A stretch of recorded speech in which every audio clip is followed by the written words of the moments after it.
सुप्रभात आदरणीय अध्यापकगण व मेरे प्रिय सहपाठियों। मैं अथर्व पांडे आज आप सभी के समक्ष मेरी कहानी मेरी जुबानी के अंतर्गत अपने बचपन की एक कहानी प्रस्तुत करने जा रहा हूँ। यह कहानी और बहुत ही दिलचस्प है और इसका शीर्षक है मेरे बचपन की एक साहसिक नादानी। कुछ सालों पहले जब मैं शायद 5 या 6 साल का था, मैं अपने माता पिता के साथ अपने नाना नानी के घर गया था। मेरे नाना और नानी पेड़ पौधों से बहुत लगाव रखते थे। वह उनका ख्याल ऐसे रखते थे जैसे वो पेड़ पौधे उनके बच्चे हों। उन्होंने आंगन में, बगीचे में, घर में, हर जगह खूब सारे सुंदर सुंदर पेड़ पौधे लगाए हुए थे, जिनसे सिर्फ फूल ही नहीं अपितु स्वादिष्ट और रसीले फल भी निकलते थे, जैसे आम, जामुन, संतरे, अमरूद। मुझे उस समय फल उतने पसंद नहीं थे, परंतु एक फल अमरूद मुझे बहुत भाता था।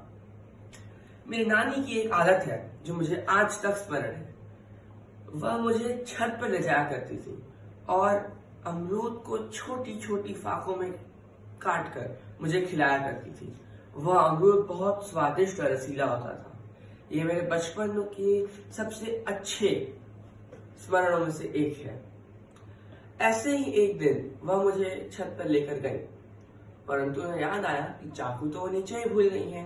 वह घूमी और चाकू लेने चली गई। उसी समय मैंने देखा कि छत की मुंडेर पर एक मोटा और विशालकाय बंदर बैठा था। उस समय मेरे नानी के घर के आसपास बंदरों का आतंक था।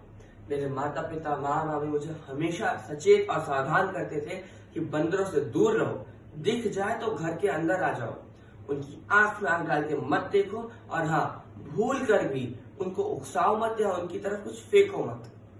परंतु मैं तो नादान था। मुझे उस समय अपनी नहीं परंतु अपने अमरूदों की चिंता थी, जो उस समय वो बंदर उनकी तरफ अपनी नजरें गड़ाए हुए था।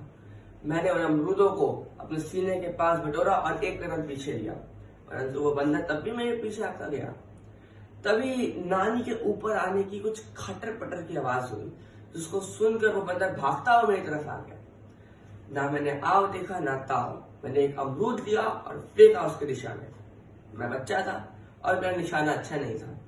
वह उस बंदर के सर के कई ऊपर से निकल गया और उसी समय, जी हाँ, मेरी नानी ऊपर आ गई। वह बंदर घूमा और उसको समझ आया कि जिस अमरूद का पीछा वो कर रहा था वो तो पीछे है। उसने वह अमरूद लिया, 9-11 हो गया। और मेरी नानी को यह लगा कि मैंने उस विशालकाय बंदर को अपने साहस और वीरता से भगा दिया है।